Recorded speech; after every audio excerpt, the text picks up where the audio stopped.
संत महापुरुषों की शरण में रह के उनसे कुछ भेद जानना चाहिए, ईश्वर का, परमात्मा का। जिसके पास भेद होगा वही तो बता। भक्ति नसेनी मुक्ति की, सब संत चढ़े आए, और नीचे बाघिन लुकी रही भी है। गो गोचर जहाँ लग मन जाई, सो सब माया जाने हो भाई।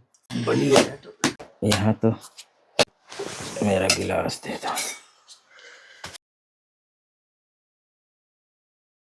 तो दोस्तों आइए सबसे पहले आप लोगों को मंदाकिनी मैया के दर्शन करा देते हैं।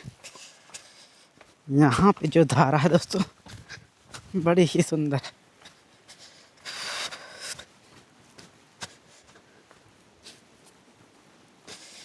ये देखिए दोस्तों, ये है मंदाकिनी मैया के खूबसूरत दर्शन।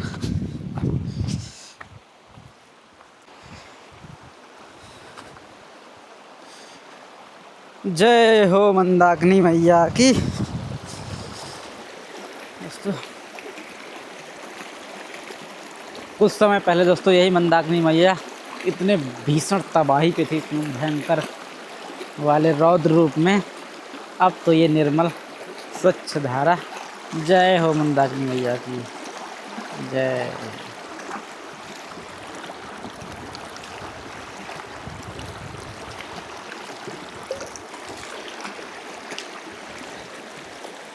साथियों आप सभी को जय सिया राम। मैं रमेश पटेल आप सभी का स्वागत करता हूं आपके अपने चैनल धर्म की राह में।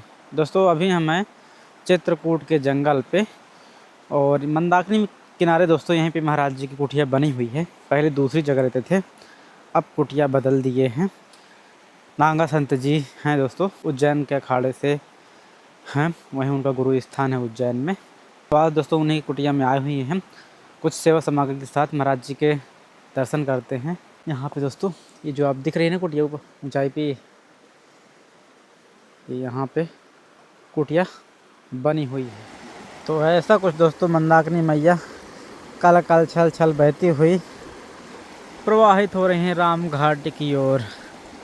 और यहाँ पे संतों की तपो स्थली से सामने दोस्तों मंदाकिनी मैया का एक सुंदर सा दृश्य। और यहीं पे ऊंचाई पे ये दोस्तों महाराज जी की कुटिया कुछ इस प्रकार से बनी हुई है इस बीहड़ जंगल में। तो आइए चलते हैं।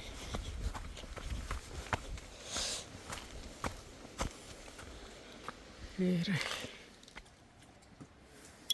तो ये रहे दोस्तों महाराज जी की कुटिया। जय सिया राम महाराज जी। प्रसादी बन रही है महाराज जी। आशीर्वाद। महाराज जी कुटिया बदल गई। हाँ महाराज जी कुछ सेवा है।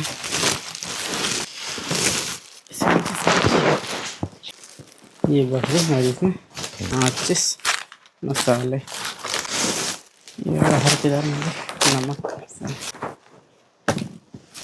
ये सब का महाराज जी से निर्मा है, इसमें ये साबुन, ये आटा 5 किलो। सभी भक्तों को मैं आशीर्वाद देता हूँ जिन्होंने हमारे लिए सेवाएं भेजी, उनका कल्याण हो, मंगल हो। दोस्तों महाराज जी भी जस्ट आए हैं तो प्रसादी बना रहे थे, तो महाराज जी प्रसादी बनाते रहिएगा और सत्संग भी चलता रहेगा। दोनों काम एक साथ हो जाएगा, नहीं तो बहुत ज़्यादा टाइम लग जाएगा। हाँ ठीक। क्योंकि पहले सत्संग देंगे फिर भोजन प्रसादी बनाएंगे। महाराज जी दक्षिणा भी दक्षिणा। तो महाराज जी आज प्रसादी में क्या क्या बनेगा? आज टिक्कर बनेंगे और सब्जी हमने बना लिया। अच्छा सब्जी बन गई है। तो दोस्तों महाराज जी की टिक्कर बनना शुरू हो गई हैं। महाराज जी इस पूरे जीवन का जो ये चलता है जी, इस जीवन को क्या उद्देश्य लेके चलना चाहिए महाराज जी? चाहे गृहस्थ हो या संत हो, पहली बात तो उद्देश्य क्या होना चाहिए उसका? काल फिरे सिर ऊपरे, हाथों धरी कमान, और निश्चय ही उपकार कर जीवन का फल जान। यदि जीवन का फल चाहता है तो परोपकार भी करो। अच्छा, यहाँ किसी का कोई भरोसा नहीं है। काल पुरुष धनुष बाण लेके सिर के ऊपर खड़ा है, कब किसको गिराएगा किसी का पता नहीं। जी। अपने लिए तो बहुत लोग जीते हैं, थोड़ा दूसरों के लिए भी जीना चाहिए। वो जीवन क्या जिस जीवन में जीवन को मुक्त बना ना सके, हम उसे विवेकी नहीं कहते, जो सतपथ को अपना न सके। धन बल में भूल रहा, ऊंचे पद पाकर फूल रहा, लेकिन यह सत्य निरर्थक है, जो काम किसी के आ न सके। जो पहुँचे हुए संत जन हैं, उनसे पूछो पथ की बातें, जो 12 बाट बीच में है, वो हमको राह बता न सके। वो जीवन क्या जिस जीवन में जीवन को मुक्त बना न सके। ये उद्देश्य होना चाहिए मनुष्य के जीवन में। तुम्हारे जीवन का मुक्ति कहाँ से आएगी? है? जीवन की मुक्ति? मुक्ति ऐसे नहीं आती है, मुक्ति के लिए तपस्या न करना पड़ता है। संत महापुरुषों की शरण में रह के उनसे कुछ भेद जानना चाहिए, ईश्वर का, परमात्मा का। जिसके पास भेद होगा वही तो बताएगा, मुक्ति दिलाएगा। धरी कहूँ ढूंढे कहूँ, वस्तु न आवे हाथ, वस्तु आवे हाथ जब भेदी ले ले साथ। भेदी होना चाहिए, भेदी कहते हैं गुरु को। यदि भेद होगा तो आपको वो चीज मिल जाएगी, पता होगी। और नहीं तो ढूंढते रहो, कोई चीज कहीं रखी है, ढूंढ कहीं रहो, कैसे मिलेगी? तो उनसे वो बात जानना चाहिए जो उस विषय में जानते हैं। लेकिन आज एक जो साधारण गृहस्थ से निकला हुआ है, हाँ, उसको एक ऐसे अनुभव होगा कि मेरे लिए कौन ये भेद बता सकता है, वो कैसे खोज पाए उस गुरु को? उसी के लिए तो प्रथम भगति संतन कर संगा, सत्संग के माध्यम से आपको पता चल जाएगा। सत्संग के माध्यम से भगवान राम ने इसीलिए तो कहा है, प्रथम भगति संतन कर संगा, दूसरी रति मम कथा प्रसंगा, तीसर भगति अमान। तीसरी भक्ति उन्होंने बताया है। पहली भक्ति तो ये है कि आप साधु संतों का संग कीजिए। जब उनका संग करेंगे आपको सत्संग मिलेगा, ज्ञान मिलेगा, है ना? जी। तो आपको सत्संग के माध्यम से कुछ पता चलेगा। अच्छा, दूसरा है भगवान की कथाओं को सुनना चाहिए। जी। वेद शास्त्रों का अध्ययन करना चाहिए, है ना? और तीसरी अमान, अहंकार रहित। अच्छा, मतलब अमान का मतलब अहंकार रहित होता है।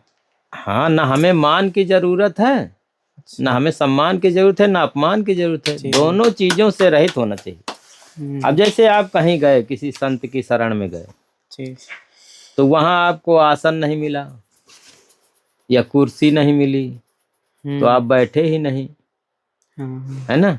और चले आए वापस, तो उस सत्संग से आप वंचित रह गए ना, उन सारी चीजों से आप वंचित रह गए। क्योंकि संत का दरबार है, वहां की तो रजधूल मिल जाए वो ही काफी है। इसलिए जो है, आप वहां जो भी मिल जाए आपको बैठने के लिए, जो भी आसन मिल जाए या ना मिले, ऐसे ही बैठ जाइए, पर सत्संग लीजिए। सत्संग की महिमा बहुत कही गई। एक घड़ी आधी से पुनियाद, तुलसी संगत साधु की हरै कोटि अपराध।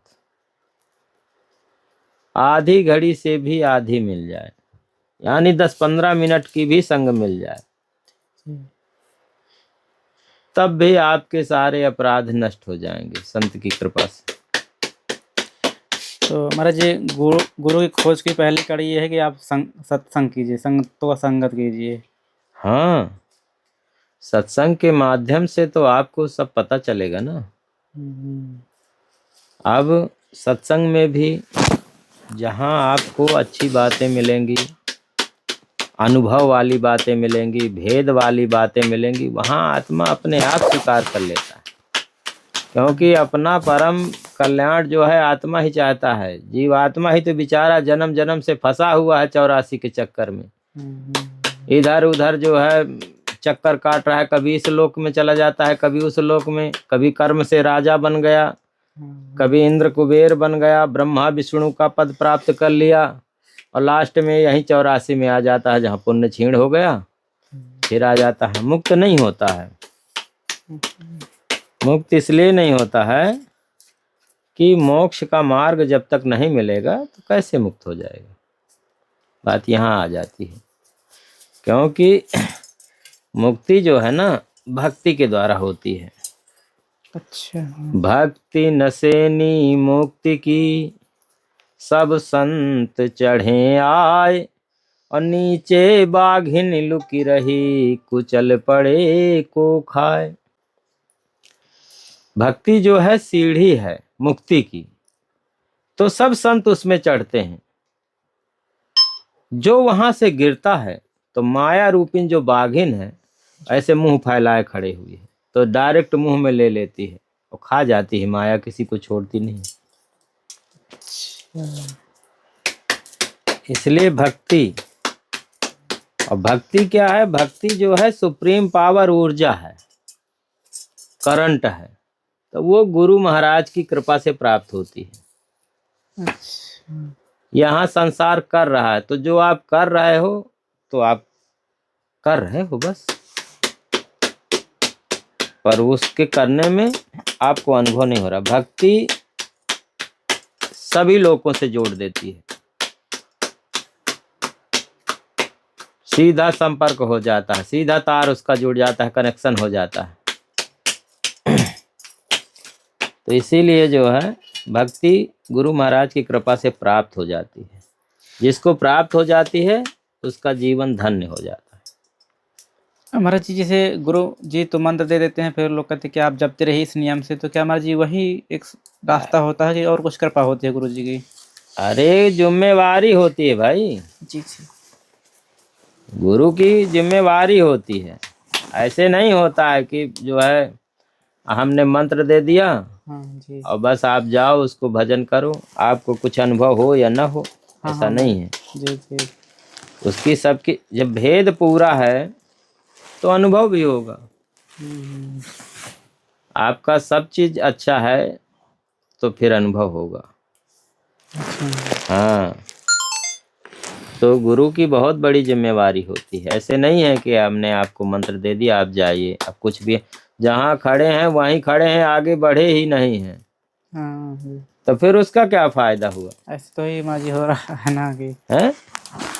गोस्वामी तुलसीदास जी ने ऐसे नहीं लिखा है, कल युग केवल नाम आधारा, सुमिर सुमिर नर उतरहि पारा। तो कलयुग में नाम की महिमा कही गई है। उसमें भी साधक भजन करता है, यदि वो नहीं पहुंचता है तो गुरु कृपा करते हैं, उसको तपोबल देते हैं, क्योंकि जब आप तपोबल अर्जित कर लेंगे तभी आपको अनुभव होगा, और तपोबल अर्जित नहीं होगा तो अनुभव कुछ भी नहीं होगा। तो जैसे साधक थोड़ा सा नहीं कर पा रहा है तो गुरुदेव फिर उसको थोड़ा अपना तपोबल दे देते हैं, जिससे उसको अनुभव हो जाता है। हाँ, वो थोड़ा करंट दे देते हैं तो प्रकाश, तब उसको अनुभव होगा। अनुभव हो जाएगा तो वो धन्य हो जाएगा फिर, है ना। महाराज, एक तो ये रहता है इन सब चीज़ों में, एक तो मन जो है ना ये बड़ा विचलित रहता है, होगा नहीं होगा, कैसे होगा। अगर दूर तक जाते हैं करते हैं तो फिर मन कहीं दूसरी जगह चला जाता है।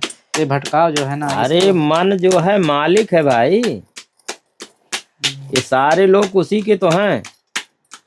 वो मालिक है, पूरी व्यवस्था बना रहा हाँ, है, सारे कर्म करवा रहा है, अच्छे बुरे करा रहा है। जीव को फंसाए हुए है, वो निकल के जाने नहीं देगा। मन मालिक है, इसलिए उसी के सारे लोक हैं।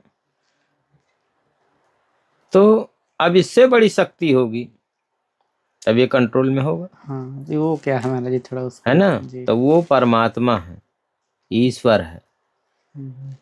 तो उनका शब्द जिसको मिल जाएगा, परमात्मा तो मन बुद्धि से परे है ना भाई। गोस्वामी तुलसीदास जी ने बताया भी है, गो गोचर जहाँ लग मन जाई, सो सब माया जाने हो भाई। अच्छा, जहाँ गो माने इंद्रियां, जी। मन बुद्धि के द्वारा जो भी आपकी योग्यता जानकारी है, इंद्रिय जनित ज्ञान है, जिस ज्ञान को इंद्रियां जानती हैं, इंद्रियों के द्वारा पढ़ लिख करके आप योग्यता पाए हैं, डिग्रियां लिए हैं, और मन के द्वारा सारी आपके पास जानकारी है, वो सब माया है। ईश्वर मन बुद्धि से परे है। तभी तो गुरुदेव भगवान की आवश्यकता है, क्योंकि मन बुद्धि, मन के अलावा और क्या है बताइए?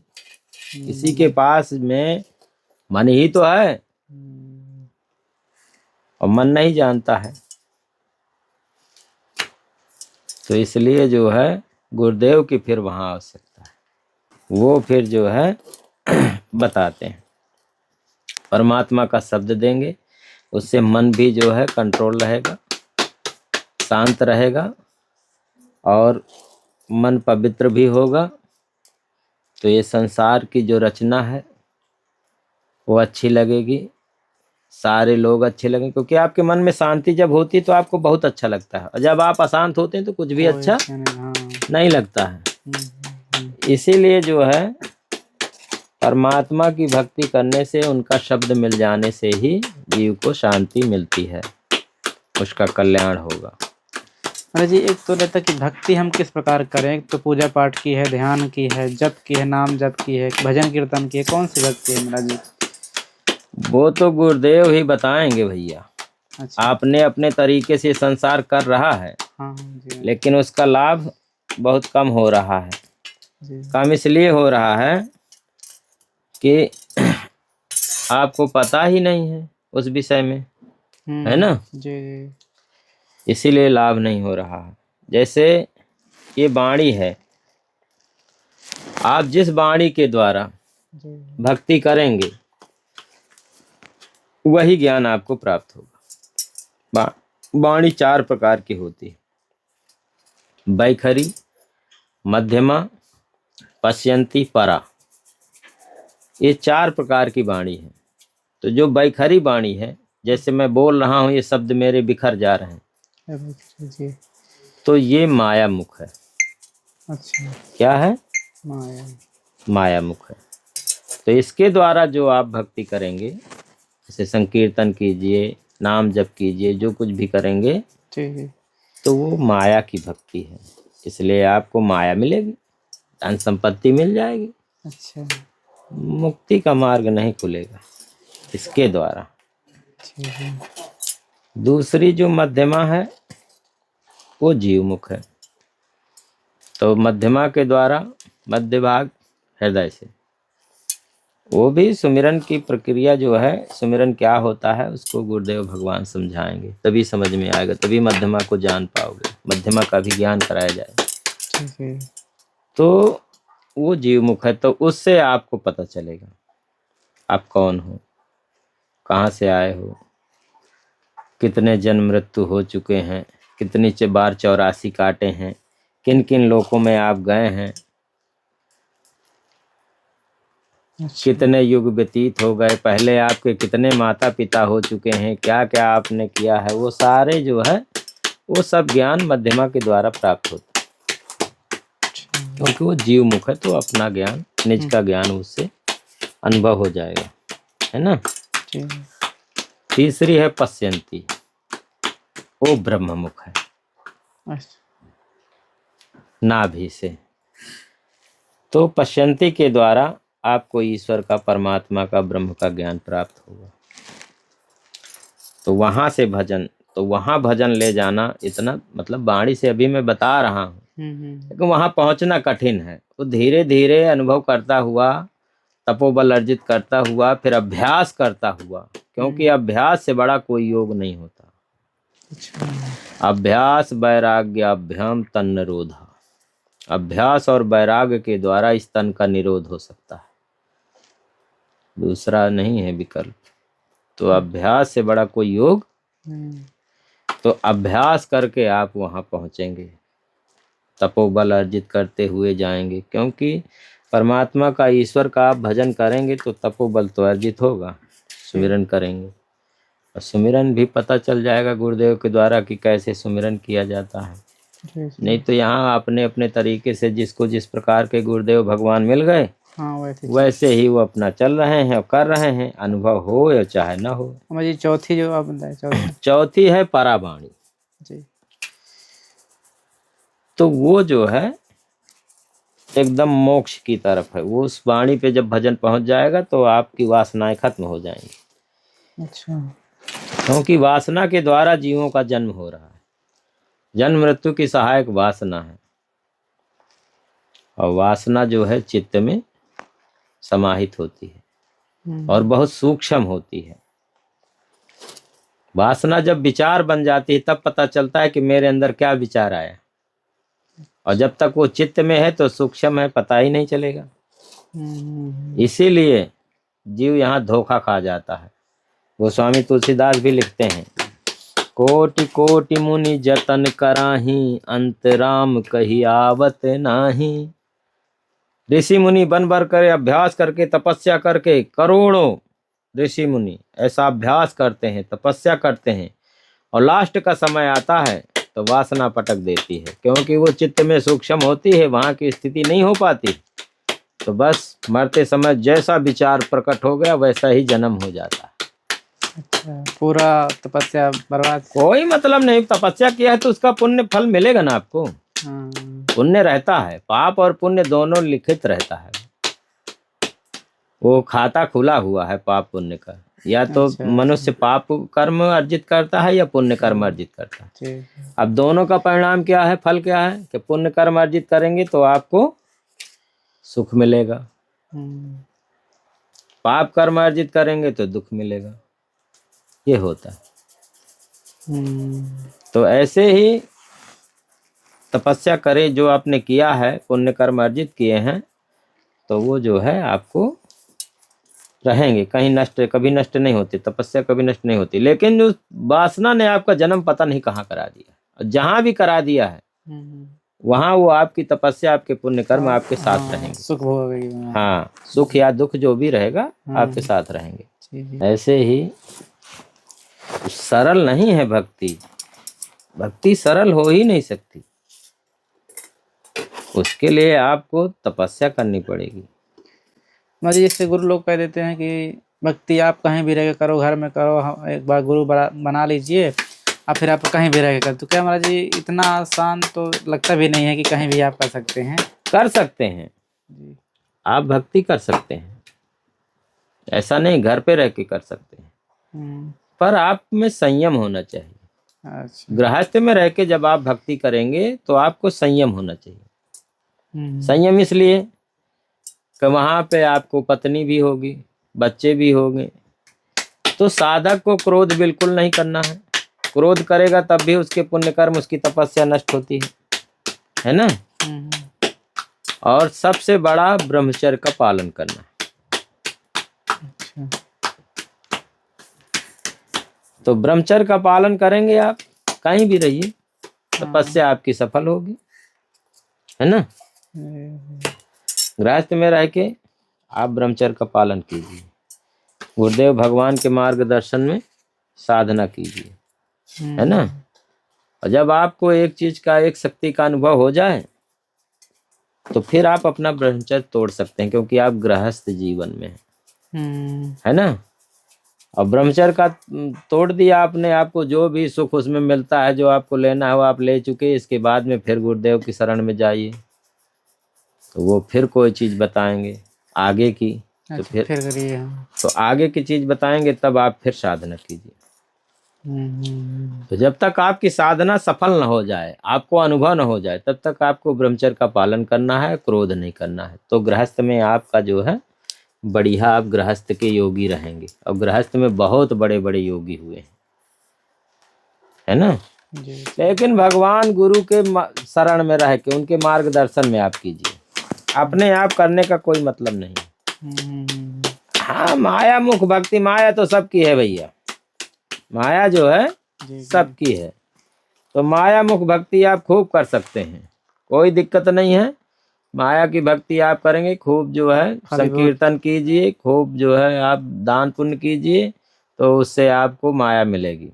दान पुण्य के लिए कहा है साहब कबीर ने कि दान किए धन ना घटे, घटे न सरिता नीर, और अपने आप विचार ले यूं कथि कहें कबीर।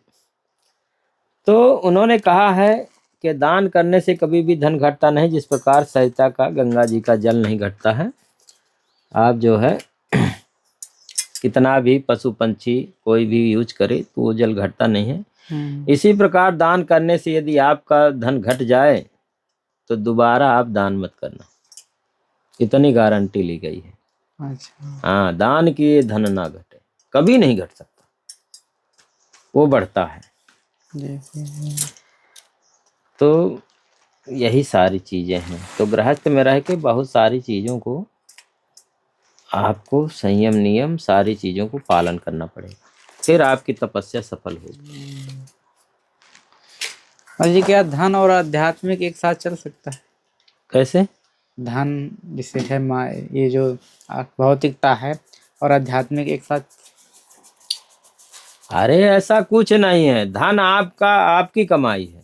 हाँ, धन से और अध्यात्म से कोई मतलब नहीं। अच्छा। धन अपनी जीविका के लिए होता है, व्यवस्था के लिए होता है, साधन के लिए होता है। और अध्यात्म अपने जीवन के कल्याण के लिए होता है, आत्मा की शांति के लिए होता है। जी, कुछ लोगों का ये मत रहता है कि अध्यात्म यदि जाना है सब कुछ छोड़ना होगा, माया से परे होना होगा। अब जिनको ज्ञान नहीं है वही छोड़ते हैं ना। आपने छोड़ा है तो पकड़ना पड़ेगा, और पकड़ा है तो छोड़ना पड़ेगा। साधक में दोनों बात नहीं होती, न छोड़ना है न पकड़ना है, सम रहना। अब जैसे आपकी बहुत संपत्ति है, छोड़ के चले आए, त्याग तो दिए हैं किसी कारण बस, मन में वही भरी रहती है, मेरे सब कुछ है, कहाँ छोड़े, कहाँ छोड़े। अब फिर एक दिन मन प्रबल होता है, एक दिन वो ले जाके वहां पटक भी सकता है कि सब तेरा ही तो है, क्यों भटक रहा है इधर, भटक रहा। हाँ, ये भी है ना। तो आपको उसका उपयोग करना है, छोड़ना नहीं है, साधन बनाना है। साधन नहीं बनाओगे तो दुखी और परेशान रहोगे, और परेशान रहोगे, दुख रहोगे, अशांत रहोगे, क्या भक्ति कर पाओगे? नहीं। शरीर में तनिक कष्ट होगा तो आपका सुमिरन उमरन में कहीं भी आपका मन नहीं लगेगा। अच्छा। और शरीर आपका स्वस्थ होगा, कोई परेशानी नहीं है, तो आराम से आप ध्यान और समाधि में रह सकते हैं, भक्ति कर सकते हैं परमात्मा की, ब्रह्म सुख का, परमात्मा का आनंद ले सकते हैं, है ना। ये प्रायोगिक बातें हैं महाराज जी, एकदम से सही सटीक बैठती हैं। हाँ, बढ़िया है। तो दोस्तों महाराज जी की टिक्कड़ भी बन गई, सत्संग भी हो गया साथ साथ। यहाँ तो जाना ही पड़ेगा, कितना भूखी हो।